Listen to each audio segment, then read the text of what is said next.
Snow fell heavier the night Ethan Walker came back, each flake carrying the weight of a war he never truly left behind. He wanted silence, but silence invited cruelty. First came the shame, then the fear.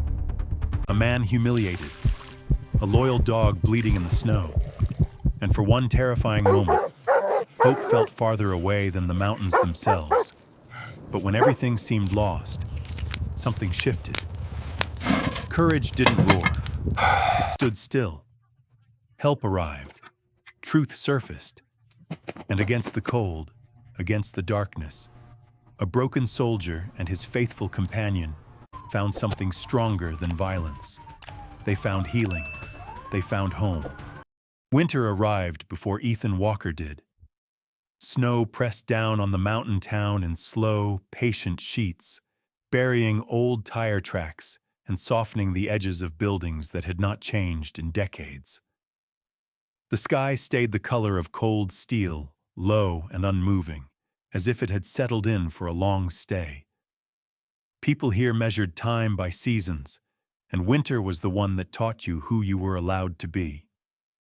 Ethan drove in just after dawn.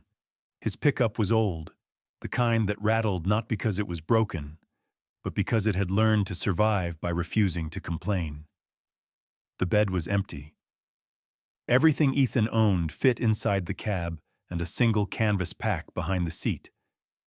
He parked without ceremony near the edge of town, shut off the engine, and sat still for a moment longer than necessary. He always did. Ethan Walker was 38 years old. He wore a faded multicam jacket, whose colors had long ago surrendered to sun and dust. On his head sat a dark cap stitched with simple white letters, U.S. Army Veteran. 2 metal dog tags rested against his chest, dull with age, tapping softly when he breathed. A large black military-style watch wrapped his wrist, functional, heavy, unapologetic.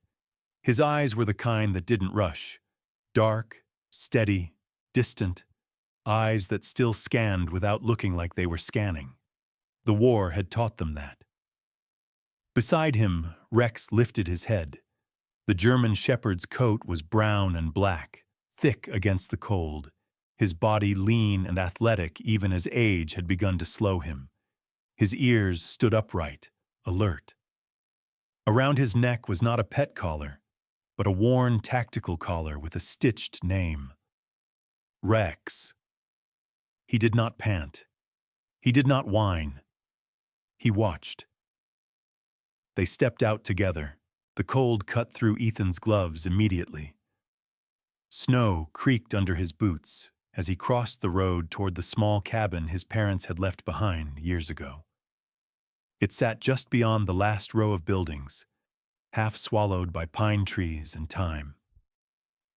The roof sagged slightly.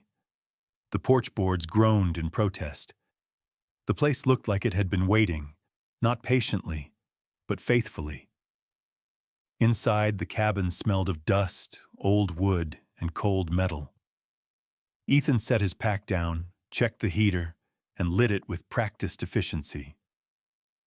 Rex circled once before settling near the wall, back straight, eyes tracking the door even after it closed. "You're home," Ethan said quietly. He didn't know who he was saying it to. The first few days passed without incident. Ethan worked the way he always had, quietly, methodically. He repaired a section of the roof, hauled firewood, walked Rex along the tree line at dawn and dusk, when the snow was clean and untouched. He nodded when people passed. He did not linger. People noticed anyway. In a town this small, silence was louder than noise. They noticed the way Ethan stood when he stopped, weight balanced, shoulders relaxed, but ready. They noticed the dog that never wandered, never strained at the leash, never looked away from its handler. They noticed the scars Ethan did not explain and the questions he did not ask. At the feed store, the clerk rang him up without conversation. At the gas station, a man paused mid-sentence when Ethan entered. Not out of hostility, out of caution. Ethan felt it, the subtle tightening, the invisible boundaries. He did not cross them. One evening, as snow began to fall harder, Ethan stopped at the only bar in town, not to drink, but to buy a hot meal he could carry back.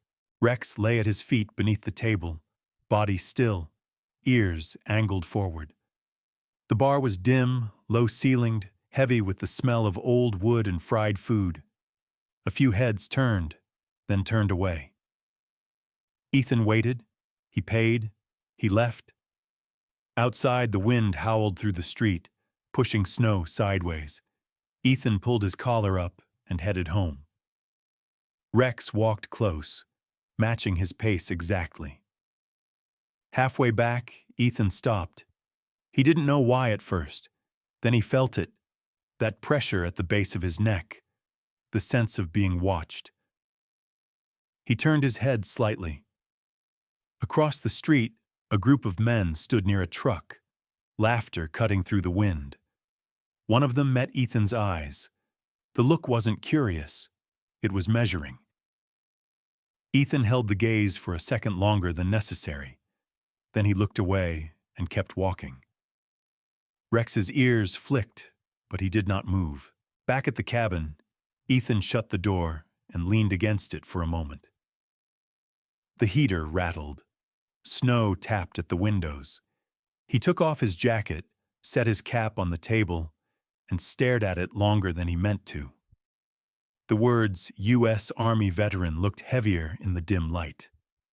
Rex approached and sat beside him, shoulder pressed lightly against Ethan's leg. "Easy," Ethan murmured, resting a hand on the dog's neck. Rex did not relax. He never fully did. That night, Ethan dreamed of snow and silence, of standing still while something moved just out of sight, of knowing the moment before impact. When he woke, dawn was just beginning to gray the sky. Ethan rose, dressed, and stepped outside. The town lay quiet beneath fresh snow, holding its breath. So did he. By the third morning, Ethan understood the rules. No one explained them. No signs were posted, but rules lived here all the same. Quiet ones, learned through habit and consequence. The kind people followed not because they believed in them, but because breaking them cost more than they could afford. Snow kept falling. It softened the town's edges, filled in cracks in the sidewalks, buried old mistakes under a clean white surface. But beneath it, everything remained exactly where it had been. The same buildings, the same people, the same unspoken understanding of who mattered and who didn't. Ethan felt it when he went looking for work. At the hardware store, the bell over the door chimed once. The owner, a thin man with sloped shoulders and gray stubble, looked up. Recognition flickered across his face. Then something else. Hesitation. "Looking for anything?" the man asked. "Work," Ethan said. Just that. The man nodded slowly. Too slowly. "Don't need help right now." Ethan accepted the answer without comment and left. At the lumber yard, the response was similar.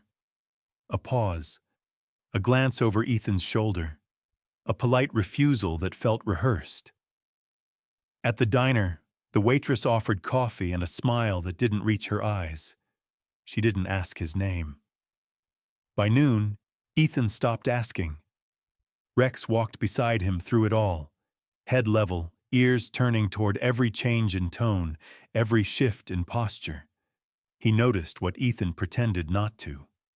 On the edge of town, near a stretch of road that hadn't seen fresh paint in years, Ethan finally saw them again. The truck from the night before sat idling. Same men. Same careless laughter. They didn't block the road. They didn't call out. They just watched him pass. Predators didn't rush. They waited. Ethan kept walking. Back at the cabin, he split wood until his shoulders burned and his breath came out in sharp clouds. Rex lay near the tree line, eyes fixed on the forest. At one point, the dog rose and stared toward the road, body tense. "What is it?" Ethan asked. Rex didn't answer. He never did. He only stood there until the feeling passed. That evening, Ethan returned to the bar, not because he wanted to, but because avoiding it would mean letting it define him. Rex stayed close, settling at his feet as Ethan took a seat near the wall. The room quieted. Not completely, just enough. A man at the counter laughed too loudly. Another shifted his stool. Someone whispered, then stopped when Ethan looked up. He didn't stare back. He didn't need to. The bartender, a woman in her 40s with tired eyes and blonde hair pulled back tight, set a plate in front of him. No comment, no questions. "Thanks," Ethan said. She nodded once.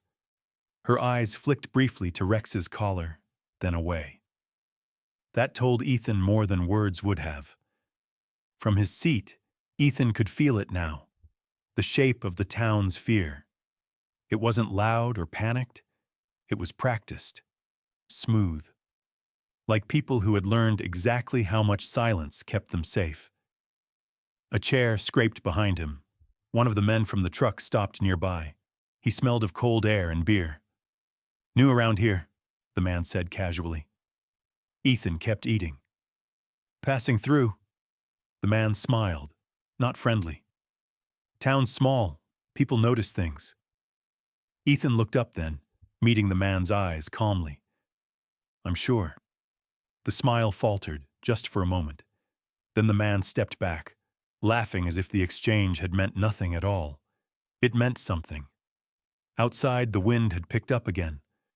Snow swirled under the streetlights. Rex pressed closer to Ethan's leg as they walked. "They're watching," Ethan said quietly. Rex's ears stayed upright. At home, Ethan checked the locks, then stopped himself. The habit was old, automatic. He forced his hands away and sat instead, staring into the heater's dull glow. He had lived among worse men than these. Men with weapons, men with authority, men who did not need a town's approval to do harm. But these men had something else. They had permission. Not from the law, but from indifference. That was what unsettled him. Later that night, a truck passed slowly down the road beyond his cabin. Its headlights swept briefly across the trees, then disappeared. Rex rose, standing rigid until the sound faded. Ethan didn't sleep. In the morning, he found fresh tire tracks near the edge of his property. Not close enough to be a threat, close enough to be a message. He brushed snow over them with his boot. Not denial, documentation. Ethan wasn't afraid. Fear was loud. This was quieter than that. It was the feeling that comes before a test. He clipped Rex's leash on and walked the perimeter of the property, noting every broken branch, every disturbed patch of snow. Rex mirrored his movements, silent and focused. By the time they finished, the sun had climbed higher, though it offered no warmth. The town remained distant, watchful. Ethan stood at the edge of the clearing and looked back toward the road. He had come here to disappear. But places like this didn't let men disappear. They decided what you were allowed to be, and winter had only just begun. Snow came down thicker that night, the kind that didn't drift politely to the ground, but moved sideways like it had somewhere to be. The streetlights turned every flake into a bright needle, and the wind stitched them together into something restless. Ethan didn't plan to go out, but the cabin was running low on food, and the storm had the kind of hunger that made you either prepare or regret it. He pulled on his faded multicam jacket, set the U.S. Army veteran cap on his head, and clipped Rex's leash with a quiet snap. Rex stood at the door before Ethan even reached for the handle. Always ready. Always watching. They moved through the town like two shadows crossing a white page. The snow creaked under Ethan's boots. His two dog tags tapped softly against his chest with each step. The black military watch on his wrist caught the streetlight once, then disappeared under his sleeve again. The bar was the only place still lit. From the outside, it looked like a tired building trying to pretend it was warm. A dull neon sign buzzed above the door, and the windows were fogged from bodies and heat. As Ethan stepped in, the sound hit him first. Laughter, a jukebox humming low, the scrape of chairs, the clink of glass. Then, a pause. Not full silence, but the kind of pause that told you a room had registered your presence and was deciding what to do with it. Ethan didn't look around too long. He never did. He scanned without appearing to scan, then moved to a small table near the wall where Rex could sit close. Rex lowered himself immediately, body tucked, head up. The tactical collar around his neck sat snug and worn, the stitched name Rex visible even in the dim light. A few people watched. Most looked away. The bartender, Sarah, set a menu down without asking if he wanted one. She looked tired in the way winter made people tired. Blonde hair pulled back tight. Eyes that had seen too many nights like this and had learned how to survive them. "What can I get you?" she asked softly. "Something hot, to go," Ethan said. Sarah nodded. "I'll see what I can do." Ethan waited, hands folded loosely on the table. His posture was straight, not stiff, disciplined, like his body still remembered rules his mind didn't talk about anymore. That's what drew attention. Men who lived by intimidation hated discipline they couldn't bend. The door opened again, and cold air poured in with a group of men. Laughter followed them like a soundtrack. Ethan didn't have to turn to know who they were. He could feel the room shift as if everyone's spine had tightened at once. Boots on old wood. A voice too loud for the space. One of them, broad shoulders, thick neck, clapped another man on the back hard enough to make him stumble. They moved like they owned the place, like the town belonged to them on paper. Ethan kept his gaze on the table, Rex's ears angled toward them. Sarah's hands paused for a fraction of a second behind the counter. Then she kept moving, wiping a glass that was already clean. The leader's eyes found Ethan. He walked over slow, like time was something he could afford to waste. He stopped at Ethan's table and leaned in slightly, just enough for Ethan to smell beer and cold air. "Well," the man said, voice thick with amusement. "Look at that. We got ourselves a soldier." Ethan didn't answer. The man's gaze dropped to Ethan's hat, then to the dog tags. His mouth curled. "Army," he said, like the word tasted funny. "You boys always this quiet?" Ethan lifted his eyes calmly. "I'm just here for food." The man laughed, a sharp sound. "You hear that? He's just here for food."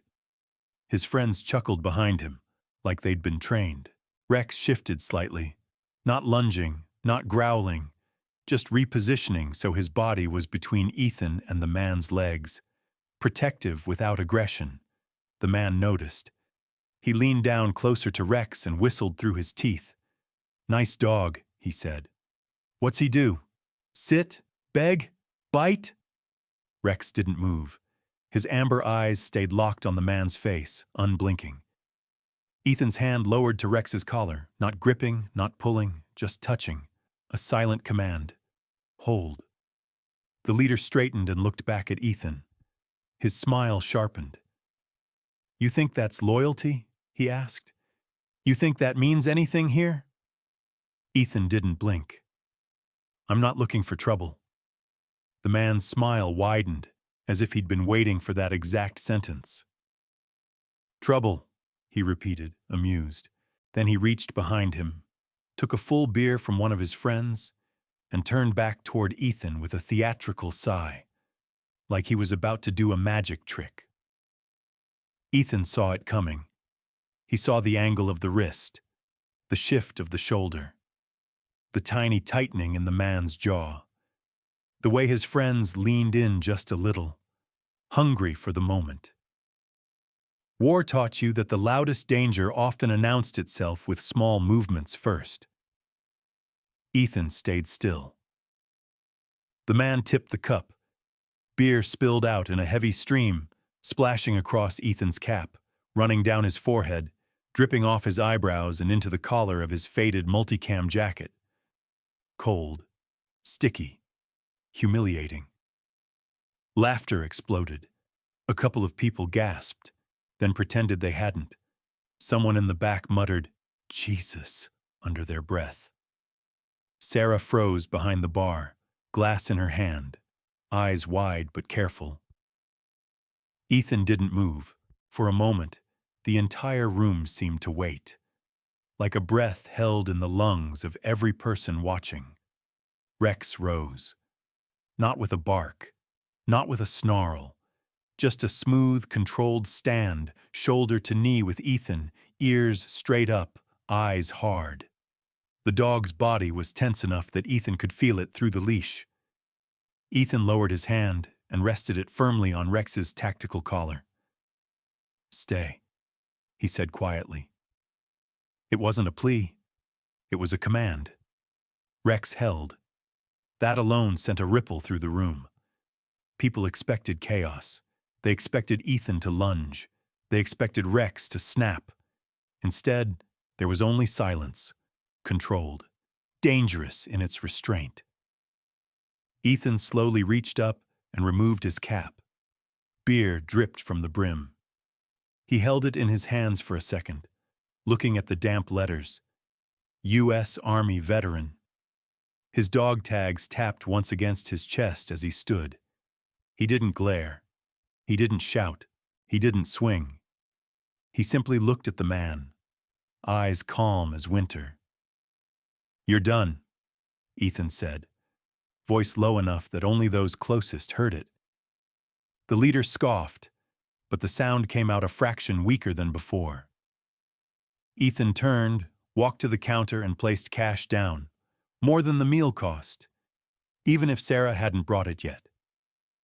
He left the cap in his hand, wet and heavy, and nodded once at Sarah like an apology he didn't owe her. Then he walked out. Rex followed at his side. Behind them, laughter tried to start again, but it sounded forced now, brittle. People had seen what they thought was weakness, but some of them had felt it, something colder underneath. Outside, the storm met them like an open hand. Snow hit Ethan's face, washing beer down his cheeks. The wind shoved at his jacket. His hair was damp under the cap he carried. Rex pressed close, as if offering warmth without asking permission. Ethan stopped under a streetlight, just long enough to wipe his face with the sleeve of his jacket. His fingers trembled, not from the cold, but from memory. There were moments in combat when silence saved lives. There were also moments when silence invited more harm. Ethan looked down at Rex, then out into the dark street. The town behind them glowed like a warning. Ethan didn't speak again until they reached the cabin. He shut the door, locked it, leaned his forehead against the cold wood for a single breath. Then he whispered, not to the town, not to the men at the bar, to Rex. "We're not doing this again," he said. Rex's tail thumped once, slow, certain. Outside, the snow kept falling, and somewhere out there, the people who had laughed believed they'd just proven something. They didn't know what they had awakened. The town pretended nothing had happened. Morning came with fresh snow, thick and quiet, smoothing over the night before like it had never existed. Windows glowed faintly with heat. Trucks started, Doors opened and closed. People went about their routines with the same practiced normalcy Ethan had already learned to recognize. No one mentioned the bar.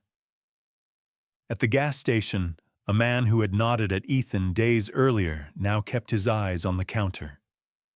At the feed store, the clerk rang him up without comment, fingers moving too fast. No one asked if Ethan was all right. No one asked anything at all. That was the rule here. If you didn't name it, it couldn't touch you. Ethan felt the change anyway. It wasn't open hostility. It was pressure, subtle and constant, like the weight of snow on a weak roof.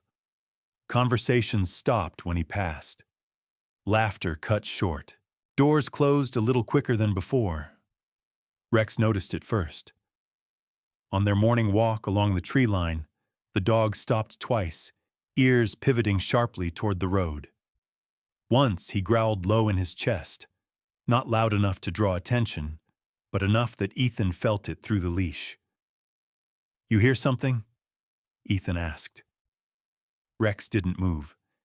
He stared until the sound of an engine faded into the distance. That evening, the snow came back heavier. Ethan waited until dark before heading out again. He needed supplies: wood sealant, nails, a replacement hinge. The storm wasn't going to wait, and neither was the cabin. Rex stayed close as they walked the narrow road toward the hardware store. Streetlights were spaced far apart here, leaving long stretches of shadow between pools of yellow glow. Snow fell in thick sheets, reducing the world to a few dozen feet at a time. They were almost home when Ethan felt it again. Not the pressure this time. Movement. He slowed slightly, letting Rex match him. The sound of boots behind them was soft, almost lost under the wind. Almost. Ethan turned. Two shapes emerged from the snow near a parked truck, then a third. Faces half hidden by hoods, breath visible in the cold air. "Evening," one of them said. Ethan didn't answer. Rex stepped forward instinctively, body angling protectively, leash taut but controlled. "Easy," Ethan murmured. The men circled slowly, not rushing, not threatening outright. They didn't need to. This road didn't see much traffic. No houses close enough to hear anything over the wind. "No hard feelings about last night," another said. "Just a joke." Ethan's eyes stayed calm. His hands stayed at his sides. "Go home," he said. The first punch came without warning. It caught Ethan across the jaw, snapping his head sideways. Snow and stars filled his vision for a split second. He staggered, boots sliding on ice but didn't fall. Rex lunged. A sharp shout stopped him. One of the men stepped between Rex and Ethan, arms wide, forcing space, boots planted. Rex strained against the leash, teeth bared, a sound ripping from his chest that Ethan had only heard once before, long ago, far from here. "Rex!" Ethan said sharply. The dog froze. That hesitation cost Ethan. A second blow landed in his ribs, driving the air from his lungs. A third shoved him backward into the snow. His shoulder hit hard. Pain flared white and hot. They didn't beat him long. They didn't need to. A kick to his side. Another to his thigh. Enough to remind him where he stood. Enough to make sure the message stayed with him. Ethan curled slightly, forearm shielding his head. He didn't strike back. He didn't shout. He endured. Snow filled his hands, melted against his skin. "Should have stayed quiet," someone said. They stepped back as suddenly as they had come. The truck engine roared to life. Tires spun, then caught. The sound faded down the road, swallowed by wind and falling snow. For a long moment, there was nothing but white and silence. Then Rex whined. Ethan pushed himself upright slowly, breath shallow, body screaming. He sat there for a second, snow collecting on his shoulders, dog tags cold against his chest. Rex pressed into him, trembling, licking Ethan's gloved hand, then his face, checking, apologizing, pleading all at once. "It's okay," Ethan said, though it wasn't. "It's okay." He got to his feet with effort, leaning on the fence for balance. Every movement sent pain through his ribs, his jaw, his shoulder. They walked home without speaking. Inside the cabin, Ethan sank onto the bench by the door. He peeled off his gloves, hands shaking now. Blood marked the knuckles where skin had split on ice. Not faces. He cleaned the cuts in silence. Rex sat close, body rigid, eyes never leaving Ethan's face. Later, when the pain settled into a deep, constant ache, Ethan lay awake staring at the ceiling. The heater rattled. Snow tapped at the windows. The cabin felt smaller than before. He thought about the bar, the laughter, the beer dripping from his cap. He thought about the road, the boots, the way they had held Rex back just enough to hurt Ethan without consequence. They were learning how far they could go. That was the problem with silence. People mistook it for permission. Near dawn, Ethan rose and stepped outside despite the pain. The storm had passed, leaving behind a clean, unforgiving landscape. Fresh snow erased tracks, but not memory. At the edge of the road, he found where it had happened, the place where he had fallen. The snow was undisturbed now, smooth and innocent. Ethan stood there a long time. Rex sat beside him, watching the trees, the road, the quiet. "I can take it," Ethan said softly, more to himself than to the dog. "But you don't get to." Rex looked up at him, ears forward, eyes steady. Ethan brushed snow from his sleeve and turned back toward the cabin. The town still slept. But the rules had changed. They just didn't know it yet. Ethan was gone for 37 minutes. He knew because he checked his watch when he locked the door. The black military-style watch sat heavy on his wrist, its face scratched and practical, counting time without emotion. 37 minutes was nothing. Less than a patrol loop. Less than a supply run. Less than the time it took for most mistakes to matter. Rex stayed behind, not because Ethan wanted him to, but because the dog's limp had worsened overnight.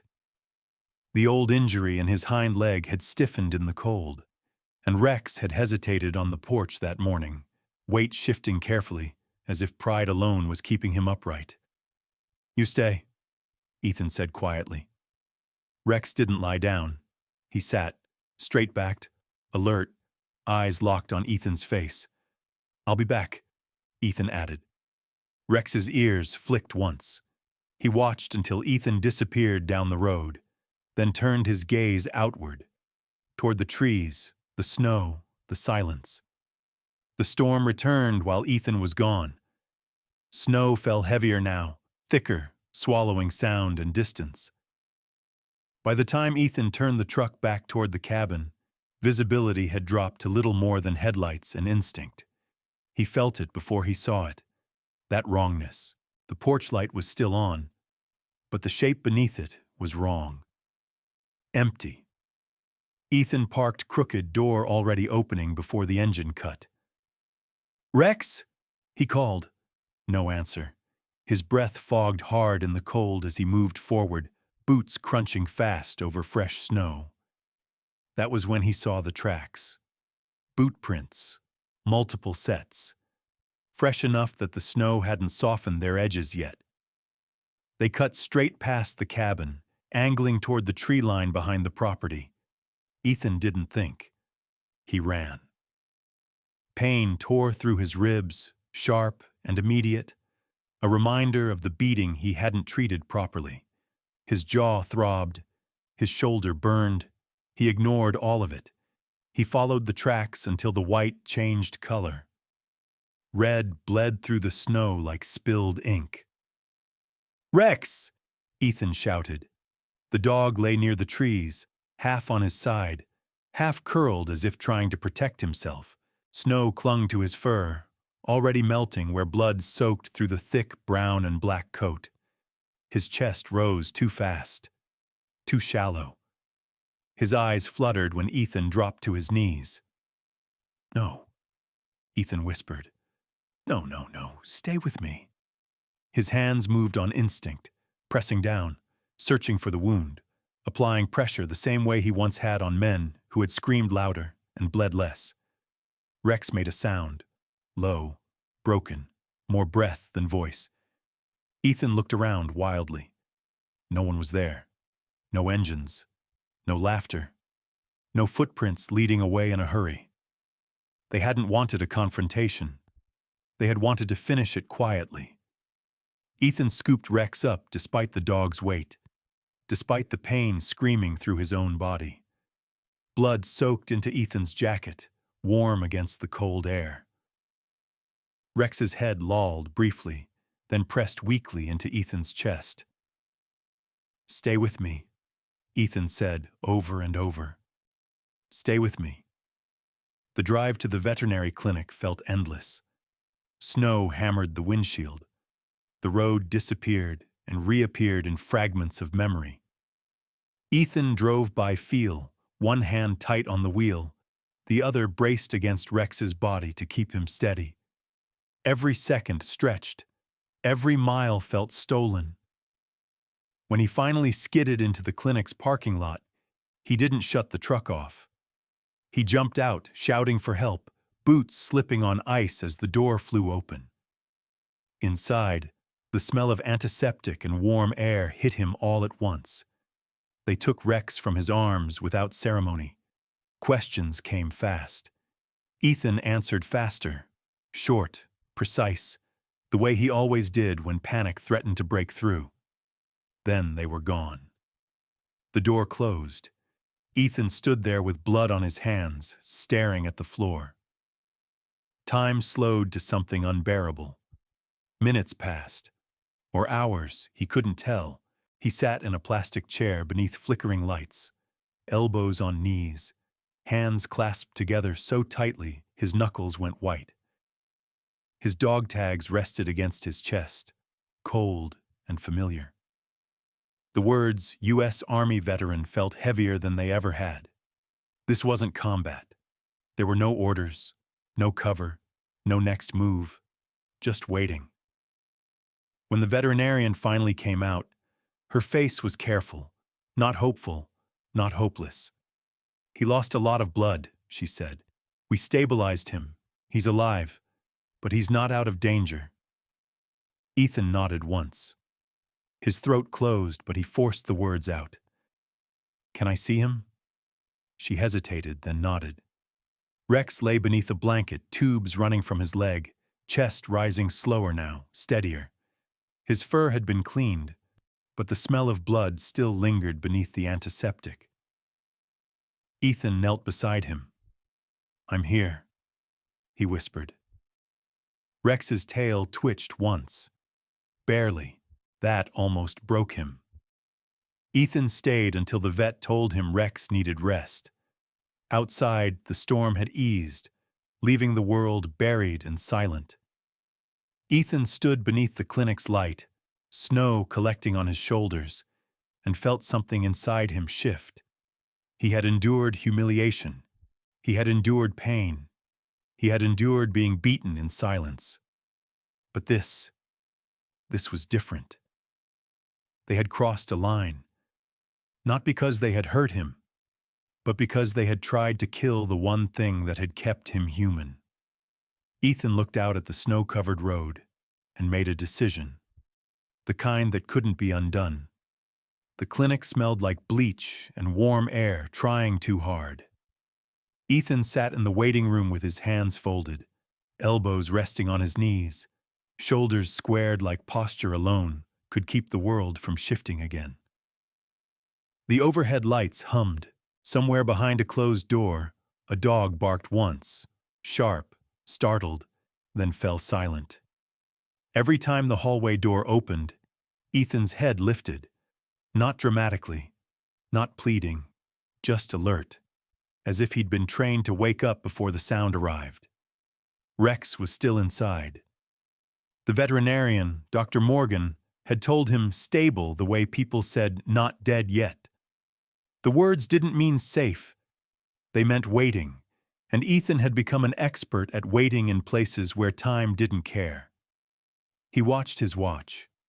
The black military-style watch on his wrist ticked with indifferent precision. 30 seconds. A minute. 5. Ethan's mind tried to do what it always did in quiet rooms. Replay details, search for what he missed, build a map of the moment. He thought about the boot prints behind the cabin, the spacing, the weight distribution. How many men? How confidently they walked. People who feared being caught didn't leave tracks that clean. People who believed no one would stop them did. He thought about the way Rex had looked at him that morning, sitting straight-backed on the porch, eyes following him with the same trust that had kept Ethan alive in darker places. "I'll be back," Ethan had promised. He kept the promise, but almost not in time. His jaw clenched. He forced it to loosen. A nurse passed through the room carrying a clipboard. She glanced at Ethan's dog tags, his cap sitting on the chair beside him, damp from melted snow. Her eyes softened for a second. Then she looked away, like kindness here had to be rationed. Outside the window, snow continued to fall in slow, heavy sheets. The world looked muted, distant, like a memory that didn't want to be touched. Ethan stood and walked to the vending machine, more out of habit than hunger.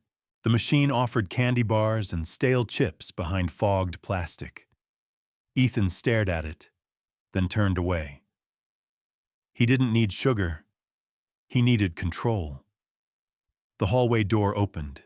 Dr. Morgan stepped out, removing gloves, her dark hair pinned back, her face lined with exhaustion that didn't come from age so much as responsibility. She moved like someone who had learned to stay calm for everyone else. "He's holding," she said. Ethan nodded once. "Can I see him?" "Just a minute," she replied. "Keep your voice low. He needs rest." Ethan followed her down the hall. Rex lay beneath a blanket, an IV line taped carefully to his leg. His chest rose and fell in a slow rhythm. His brown and black coat had been cleaned, but the scent of blood still lingered, faint and metallic beneath the antiseptic. His tactical collar had been removed. Without it, he looked exposed. Ethan hated that. He stepped closer and knelt beside the table, careful not to bump anything. His hand hovered for a moment before he set it gently on Rex's shoulder. "I'm here," Ethan whispered. Rex's eyelids fluttered. His ears twitched. A small tail movement, barely there, tapped the blanket once. The smallest possible acknowledgement. It hit Ethan harder than any punch. He swallowed, throat tight, and leaned his forehead near Rex's head. Not touching, just close enough that the dog could feel him there. "I'm sorry," Ethan said quietly. "Not for leaving, not for the storm, for the things that had brought them here, for believing silence could protect them." Dr. Morgan watched from the doorway. "Who did this?" she asked, voice not accusing, just tired. Ethan didn't answer right away. His eyes stayed on Rex. "People who think they can," he said. She nodded slowly, like she already understood more than she wanted to. "You need to be careful." Ethan rose, hands closing into fists for one heartbeat, then opening again. He had learned long ago that fists were easy. Restraint wasn't. "I am," he said. Dr. Morgan studied him. "Careful doesn't mean quiet," she said, and then she turned away, leaving Ethan alone with those words. Back in the waiting room, Ethan sat down and pulled his cap into his lap. The letters U.S. Army Veteran looked plain and honest. Not a badge, not a weapon, just a truth. A memory surfaced, one he hadn't invited, a dusty road, a teammate's voice, a choice made too late. Ethan blinked hard, pushing it back. He didn't have the luxury of drifting into the past tonight, not when the present had teeth. His phone had no service in the clinic. That didn't matter. He didn't need to call anyone. He needed to decide. A few hours later, Dr. Morgan told him Rex could be moved to a recovery kennel. Not home yet. Not safe to travel. But he was alive. The danger had eased. Just enough.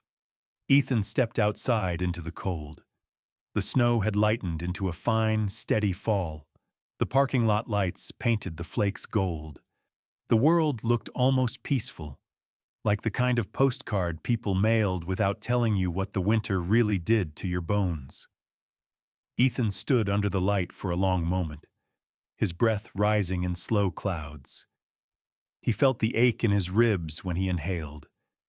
He felt the bruise on his jaw when he swallowed. He felt it all. And then he made his decision. He went back inside and asked Dr. Morgan a single question. "Where's the nearest sheriff's office?" Dr. Morgan's eyes held his for a beat. Then she nodded toward the front desk. "They'll tell you," she said, like she'd been waiting for him to ask. The sheriff's office sat near the center of town, a small building with a flag out front stiffened by ice. Ethan parked, stepped out into the snow, and walked to the door as if he belonged there. Inside, the heat was weak and the fluorescent lighting was harsh. A deputy looked up from behind a desk, expression cautious. "Can I help you?" the deputy asked. Ethan didn't sit. He didn't lean. He stood with his hands visible, posture steady, voice calm. "My dog was attacked," Ethan said. "He's in critical condition at the clinic." The deputy's eyes shifted, just slightly. "Who did it?" Ethan could have said a name. He didn't. Not yet. He had learned that accusation without structure was noise. Noise got ignored. "I've been harassed since I arrived," Ethan continued. "Last night I was assaulted on the road near my property. Tonight they went after my dog." The deputy's face tightened.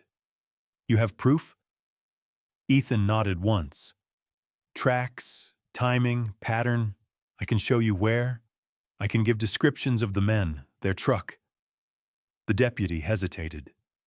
Then he stood and disappeared through a door behind the desk. A few minutes later, the sheriff came out.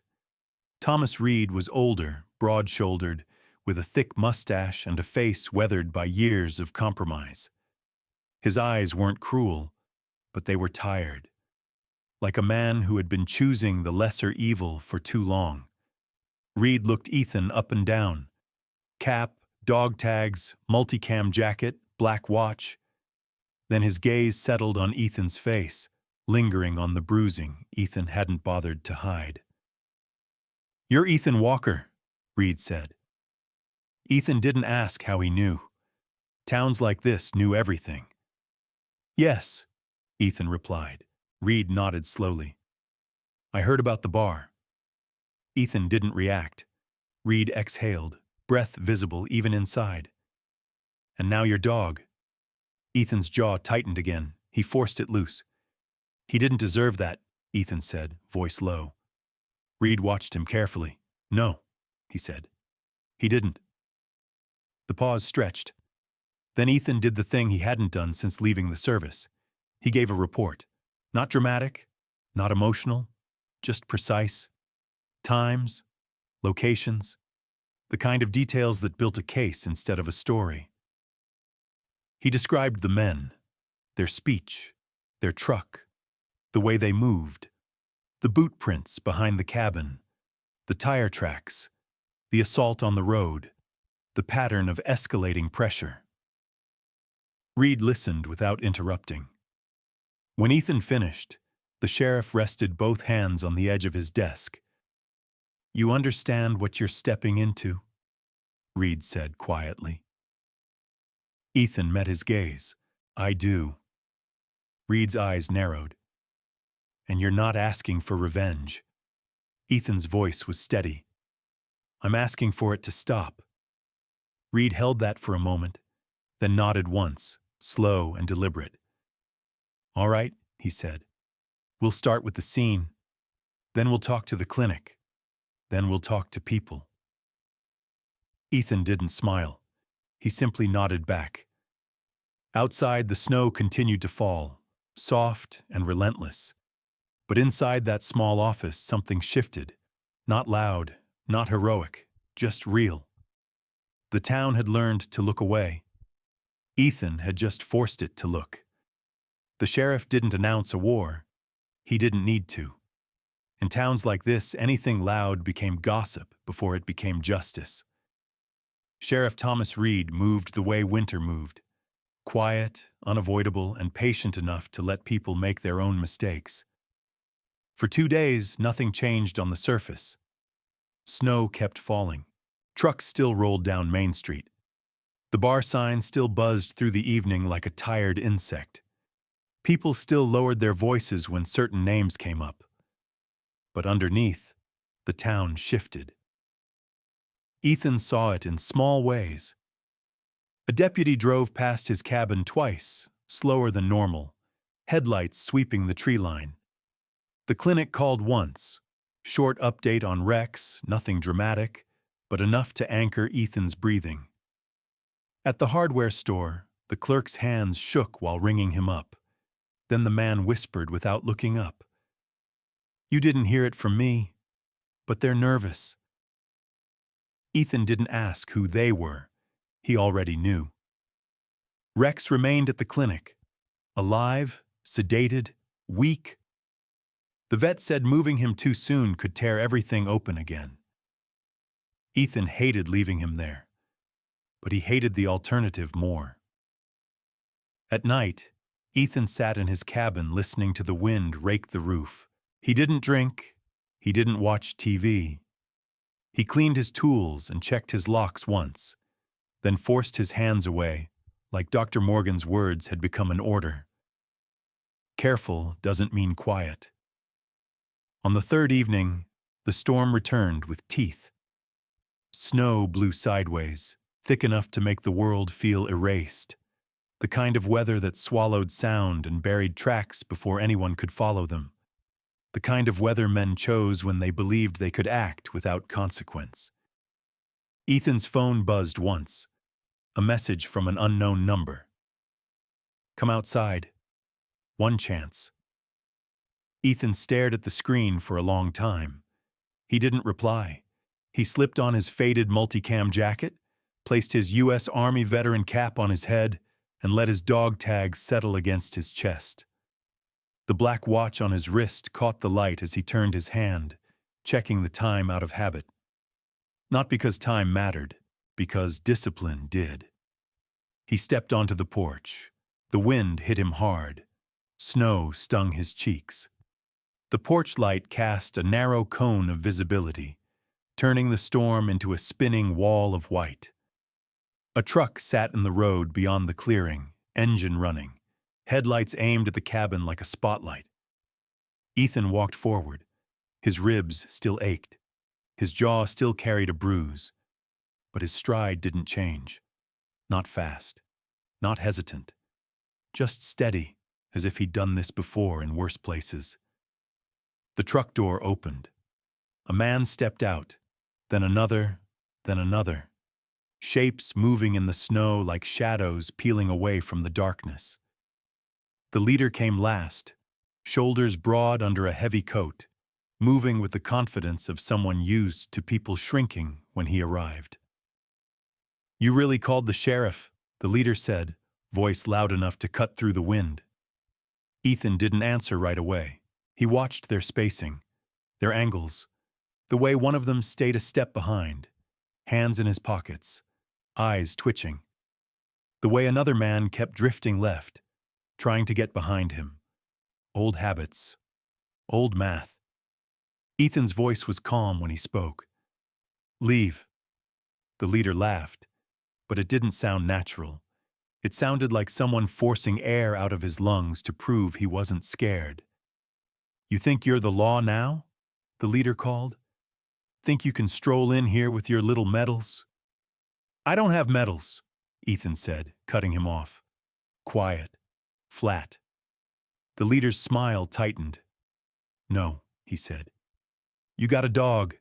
That your partner? That your weakness? Something flickered in Ethan's eyes, so small most people would have missed it. Not rage. Clarity. My dog is at the clinic, Ethan said. Alive. Because you failed. The words landed harder than a punch. The men shifted. Their boots scraped on ice beneath the snow. The leader stepped forward. You think you won something? Ethan took one step down off the porch into deeper snow. No. The leader leaned in, breath visible in the storm. Then why are you here? Ethan's gaze didn't waver. Because this ends. The leader's posture changed, subtle but real. His shoulders lifted. His hands came out of his coat pockets. He looked over Ethan's shoulder toward the dark tree line, as if waiting for something. That was the tell. He wasn't here to talk. He was here to finish what he started, before the sheriff finished first. The leader moved suddenly. A shove meant to knock Ethan off balance. A strike meant to make him flinch. The kind of cheap violence that relied on panic and surprise. Ethan didn't flinch. He moved. Not like a man looking for a fight, but like a man stepping into a job he already understood. His feet shifted under him with controlled economy. He caught the leader's wrist mid-motion, redirected it with a twist that stole momentum, and stepped inside the space where the leader couldn't generate power. Ethan's shoulder rolled. His elbow drove, not with brutality, with placement, into a point that made the leader's breath vanish. The leader stumbled. Ethan didn't chase. He pivoted, reading the next threat. A second man lunged in. Ethan angled his body, deflected the swing, and used the man's weight against him, guiding him into the snow hard enough to end the momentum without breaking anything. The man hit the ground with a grunt, stunned more than injured. The others hesitated. They weren't used to resistance that didn't come with shouting. They weren't used to a calm face. The leader tried again, anger flaring now. He rushed with more force, less control. That was his mistake. Ethan stepped aside at the last moment, hooked the leader's arm, and used leverage, pure, practiced leverage, to bring him down. The leader hit the snow and lay there gasping, eyes wide with disbelief. Ethan stood over him, breathing hard but steady. Snow collected on his shoulders and hat brim. His dog tags tapped softly, the sound strangely loud in the storm. He could have done more. He didn't. He took one step back, hands open, posture controlled. Done, Ethan said. For a heartbeat, the storm itself seemed to pause. Then sirens cut through the wind. Blue and red lights bloomed through the snow like flares. A line of vehicles emerged, tires chewing through drifts. Deputies poured out, voices sharp, commands clear. Flashlights swung across faces. Hands where we can see them! Sheriff Reed's voice carried, louder than Ethan had ever heard it. The men froze. The leader, still on the ground, tried to rise. A deputy planted a boot near his shoulder and ordered him still. Another man bolted, 2 steps before he slipped on ice and went down hard. Someone tried to disappear into the trees, only to be met by a flashlight beam and the unmistakable click of handcuffs in winter air. It wasn't chaos. It was containment. It was the clean, disciplined ending the town had never believed it could have. Ethan stood off to the side as it unfolded, snow blowing past his face. Reed approached him, his mustache crusted with ice, eyes fixed on Ethan's hands. "You all right?" Reed asked. Ethan nodded. "Yes." Reed glanced at the leader, now cuffed and kneeling in the snow, breath ragged, pride stripped away. "You didn't have to step in," Reed said quietly. Not accusing, assessing. Ethan's eyes stayed on the ground for a moment. "I didn't come to hurt anyone," he said. "I came to stop it." Reed looked at him a long time, then nodded once. "You did." One of the deputies walked past with a bag of evidence, another with a flashlight and a clipboard. Words like assault, animal cruelty, intimidation floated in the air like ghosts being named for the first time. Ethan felt his chest tighten, not from pain, but from something else. Relief, not celebration, not satisfaction. Relief that Rex's blood on the snow wouldn't be the last word. The leader looked up at Ethan as he was pulled toward a cruiser. His eyes were wild, searching for something. Fear, anger, guilt, anything he could use. Ethan gave him nothing. Ethan simply turned away into the storm. Spring arrived the way it always did in the mountains, reluctant and uneven. Snow retreated first from the roads, then from the fields, leaving behind dark patches of earth that smelled like something remembered rather than something new. The town didn't celebrate. It simply adjusted, as if it were learning to breathe without flinching. Ethan noticed the change in small things. Doors stayed open a little longer.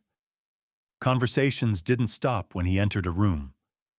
At the gas station, the clerk slid a paper cup of coffee across the counter without charging him and said, "For the road," as if it were the most natural thing in the world. Ethan nodded once and didn't make a show of it. Rex came home a week later. He walked slower now. His hind leg favored the ground when mornings were cold, and his muzzle carried more white than it had before. But his eyes were bright, alert, and unmistakably present. The tactical collar rested again around his neck, the stitched name Rex worn but intact. Ethan carried him up the cabin steps the first night, careful with every movement. Rex protested weakly, pride still intact, tail thumping once as if to say he would manage tomorrow. They slept near the heater. For the first time in months, Ethan slept without dreaming.